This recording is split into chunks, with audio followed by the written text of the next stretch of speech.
নমস্কার, আমি অন্বেষা প্রামাণিক। আজ আমার নিবেদন কবি অচিন্ত্য কুমার সেনগুপ্ত রচিত মানুষ ঈশ্বর হবে। ঈশ্বর মানুষ হয়েছে, এবার মানুষ ঈশ্বর হবে। সামান্য কোটি বস্ত্র পরিয়ে ক্রুশে আরোপ করল যিশুকে। চারটে সৈন্য যারা তদারকি করছিল তারা বসল যিশুর পোশাক নিয়ে ভাগাভাগি করতে। কেউ নিল বহির্বাস, কেউ কোমরবন্ধ, কেউ পাগড়ি, কেউ জুতো। কিন্তু গায়ের জামাটা কে নেবে? কি সুন্দর জামাটা! এক ফোঁড় সেলাই নেই কোথাও, সমস্তটা একসঙ্গে বুনে তোলা, বুঝি ওর মার তৈরি। কিন্তু এটা তো আর ছিঁড়ে চার ভাগ করা যাবে না। এসো আমরা জুয়ো খেলি, দেখি কার বরাত খোলে। যিশু দারুণ যন্ত্রণায় বিদ্ধ হচ্ছেন, আর তারই ক্রুশের নিচে বসে জুয়ো খেলছে সৈন্যরা। নিপীড়িত মানুষের মধ্যে কাঁদছেন ঈশ্বর। আমরা সেদিকে দেখছিও না তাকিয়ে। কে কোন ভোগ্যবস্তু আয়ত্ত করতে পারি তারই ফিকিরে বসেছি জুয়ো খেলতে। দুটো চোরের মাঝখানে রাখা হয়েছে যিশুকে। চরম মুহূর্তে পাপে কি ত্যাগ করেননি যিশু? চরম মুহূর্তে তিনি পাপীর প্রতিবেশী, একেবারে বাস্তব কাজটিতে। পাদরী পুরোহিত থেকে পথচারী সবাই গাল দিচ্ছে। কতই তো বলে বেড়াতে, তুমি ভগবানের পুত্র, কই নেমে এসো ক্রুশ থেকে, পুত্রত্ব দেখাও।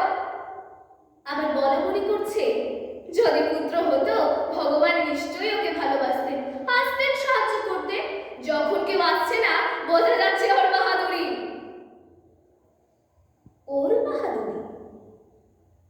যিশু যদি আসতেন নেমে, কি প্রমাণ হতো?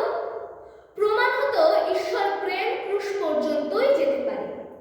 ক্রুশ অতিক্রম করে যেতে পারে না মৃত্যু পর্যন্ত।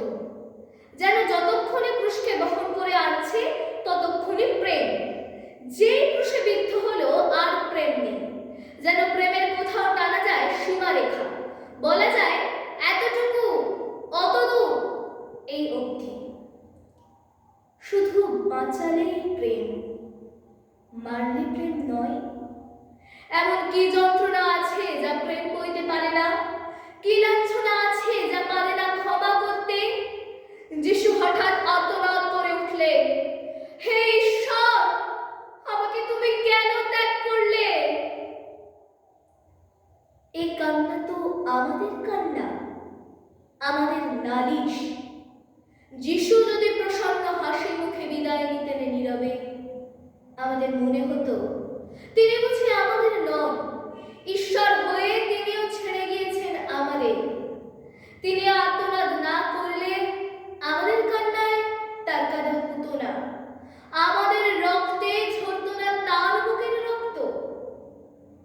মানুষ ঈশ্বরকে হত্যা করল, মানুষকে বাঁচিয়ে দিলেন ঈশ্বর। মানুষ ঈশ্বরকে দিল নশ্বরতা, ঈশ্বর মানুষকে দিল অমরত্ব। ঈশ্বর মানুষ হয়েছে, এবার মানুষ ঈশ্বর হবে। নমস্কার।